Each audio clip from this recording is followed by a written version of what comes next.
ধুবুৰীত তামাৰহাটত বান সাহায্যক লৈ বানাক্ৰান্তৰ উত্তাল প্ৰতিবাদ। বান সাহায্য গ্ৰহণ নকৰাৰ সিদ্ধান্ত বানাক্ৰান্ত ৰাইজৰ। জিলা প্ৰশাসনে মূল সমস্যা সমাধানৰ বিপৰীতে বান সাহায্য দি দায়িত্ব সামৰাৰ অভিযোগ।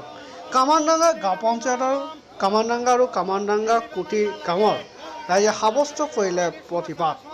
বিগত এসপ্তাহ ধৰি গাঁও দুখন সম্পূৰ্ণৰূপে পানীৰ তলত বুৰ গৈ আছে। গাঁও দুখন প্লাবিত কৰা পানী ওলাই যোৱাৰ মূল দুৱাৰ বন্ধ কৰি দিয়াৰ অভিযোগ।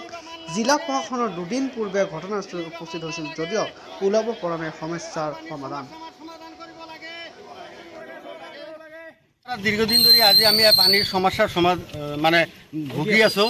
বাৰিষা কাল আহিলে আমার যিখিনি সমস্যা, আমার গোহালত পানী উঠিছে। আমি মানে গোহালত আজি 7 দিন হল আমার গরু মাটিত শুব পৰা নাই। আমাৰ হাল মানে শালি ধানেৰ জমি সেইবিলাক এতিয়া মানে বহুত পানী হৈছে। যিবিলাক কঠি আমাৰ আছিল শালি ধানেৰ সেইবিলাক আমাৰ নষ্ট হৈছে।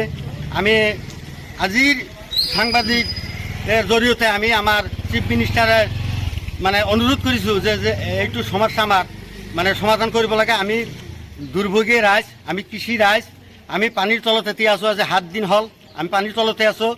মানে আমাৰ গবাদি পশু সকলোৱে আমাৰ পানীৰ তলত। সমস্যাটা কি? পানী ওলাই যোৱাৰ ব্যৱস্থা নাই? পানী ওলাই যোৱা আজি দীৰ্ঘদিন ধৰি তাতে কামাৰডাঙ্গা বাজাৰৰ পূবফালে দুটা কালপাট আছিল।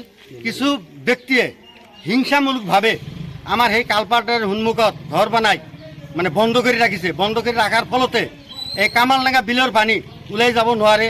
আৰু বিভিন্ন ঠাইৰ পৰা পানী পলাশকান্দি পোকা লাগি কামাৰডাঙ্গা কুটি এইফালৰ পানী আহি কামাৰডাঙ্গা বিলত জমা হৈ আমাৰ বাৰী ঘৰ এতিয়া পানীৰ তলত আছে। আমি বিৰাট পানীৰ মানে অসুবিধাত ভুগি আছোঁ।